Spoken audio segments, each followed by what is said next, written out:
Money King. Jojo dropped his friend Abraham at his home, a heavy sense of despair weighing on his heart. Walking back to his shanty house, he saw a group of children playing next to their homes. Jojo couldn't shake off the vivid memories of Abraham's children playing happily in their compound. He felt a profound loss, realizing that Abraham's family had embraced him as one of their own when he had no one else. They were his only family, and the thought of losing one of them was agonizing. Jojo's own situation was challenging. He was out of food and decided to make his way to the market to buy some supplies. As he walked through the market, the weight of the day's event still pressed heavily on his mind. It was there, in the bustling market, that Jojo spotted a figure that sent a shiver down his spine, the chief, together with someone who appeared suspiciously like a member of the Untouchables gang. His instincts kicked in, and Jojo moved closer to confirm his suspicions. However, he had to be cautious, as the chief nearly caught sight of him.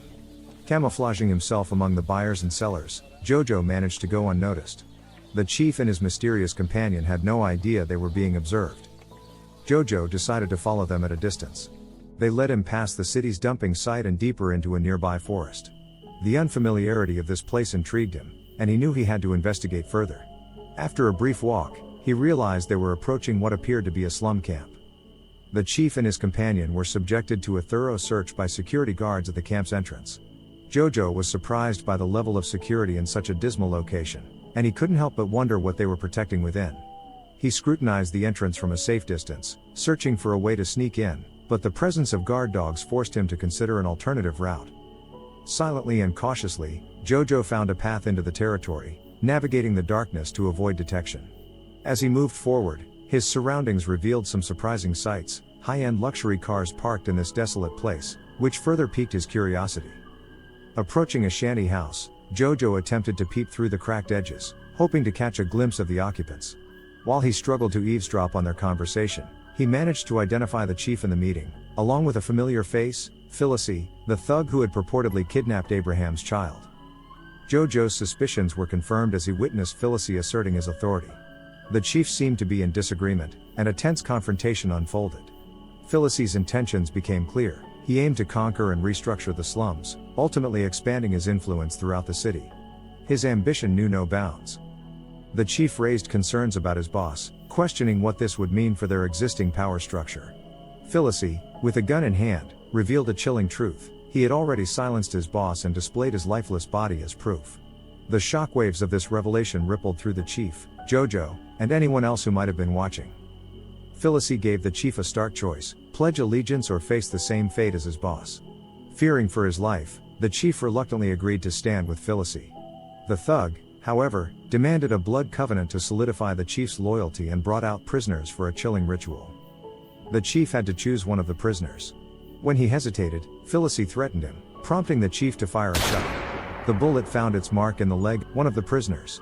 This didn't satisfy Phyllis, who ordered the chief to fire again. The chief, desperate to avoid further bloodshed, protested, but Phyllis took matters into his own hands, shooting the chief in the head. Jojo, watching from the bushes, was equally horrified by this brutal turn of events. The chilling cries of the women and the child resounded in his ears as he struggled to remain hidden. Once the atrocity had played out before his eyes, Jojo knew he couldn't stay there any longer. Terrified that Phyllis might spot him, Jojo ran for his life, sprinting through the forest and not looking back. As he reached the city's dumping site, he paused briefly to catch his breath, although the stench from the garbage was overwhelming. Continuing his frantic escape, Jojo eventually reached the market, a place that symbolized civilization and safety.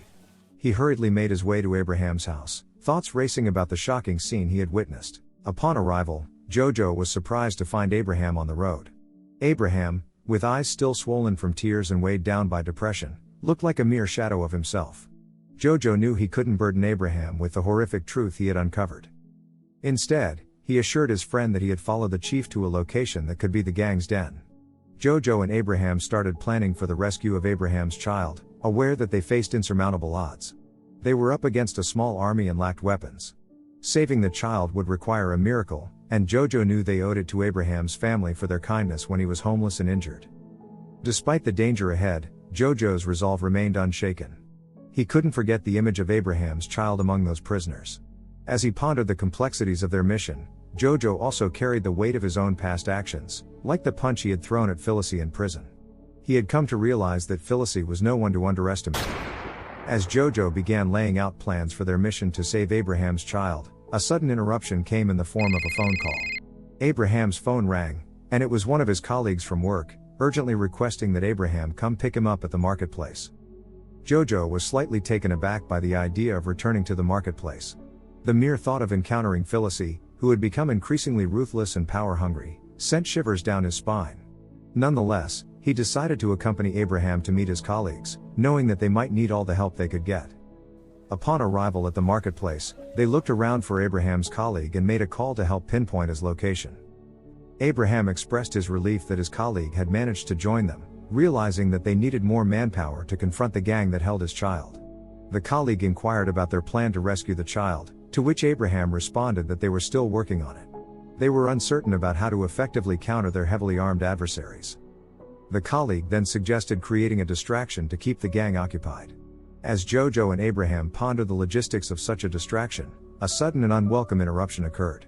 A group of men entered the marketplace, causing Jojo and their group to quickly take cover. These men began breaking into shops, creating chaos and alarm. Security guards in the area tried to intervene but were overpowered, with one of them even getting shot. Panicked, the remaining guards fled the scene. Abraham watched in horror as the men started burning market stalls and the goods within. In the midst of the chaos and smoke, Felicity made a dramatic entrance, observing the extent of the distraction caused by his minions. The situation played right into his hands. Felicity gave orders to his men to retrieve 2 bodies from the trunk of a car parked nearby and throw them into the fire.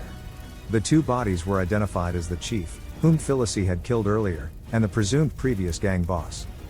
Abraham was further shocked by these revelations, and Jojo saw an opportunity in the midst of the chaos. He informed Abraham and his colleague that he had previously seen Abraham's child at Felicity's gang camp but had been too fearful to attempt a rescue. The current chaos and distraction provided them with a chance, and they needed to act immediately. With Felicity preoccupied and his minions occupied with the market, Jojo, Abraham, and Abraham's colleague decided to take advantage of this fortuitous moment. They sneaked away and made their way to the camp, passing through the garbage area and heading towards the forest. Once at the camp's entrance, a guard dog appeared and began barking, alerting the guards inside a shanty house. Jojo and the group quickly took cover, fearing detection. The guards began scouring the area for intruders, but Jojo and his team remained hidden. Jojo guided them down the path he had previously taken. As they ventured further into the camp, Jojo provided them with a map and warned that they needed to be cautious and prepared for the unknown, reminding them that they would be going in blind beyond that point. Evanjo, the colleague, then revealed his background as an ex-special services agent and his concealed weapon. Before leaving to cover a different area, he instructed Jojo and Abraham to call him if they discovered anything. As Evanjo departed, Abraham and Jojo began searching the shanty houses with their crude weapons. During their search, they stumbled upon a trail of blood, which Jojo believed could lead them to Abraham's child. Abraham's heart sank as he dreaded what the blood trail might signify. They carefully followed the trail, which eventually led them to a shanty house located at the outskirts of the camp. With bated breath, Jojo opened the door, and to their immense relief, they discovered the 2 women and Abraham's child inside. Overwhelmed with emotions, Abraham rushed to embrace his child, tears of joy streaming down his face. His child, safe but deeply scared, asked him why it had taken so long to rescue him. Meanwhile, Jojo attended to the injured women, one of whom had been shot and had lost a significant amount of blood, with her wound showing signs of infection. As they prepared to leave, Abraham called Evanjo to inform him of their successful rescue but was met with an unexpected challenge as his phone call couldn't get through. The trio started making their way back to leave the camp, but before they could get far, a gunshot pierced the air. The familiar voice of Felicity taunted them, inquiring why they were leaving his domain before he had the chance to properly host them. Abraham clung to his child, promising not to let him go. Felicity ordered one of his minions to bring Evanjo forward and forced him to kneel in front of the ruthless gang leader. Jojo feared for what might transpire, knowing all too well the cold-blooded nature of Felicity. Who will come to the rescue of Jojo, Abraham, and Evanjo? Will they find a way to escape the clutches of Felicity and his gang? The season finale of Money King promises to be an electrifying conclusion, full of suspense, action, and determination. Stay tuned for the thrilling conclusion of this season and don't forget to like and subscribe to follow this epic journey to its end.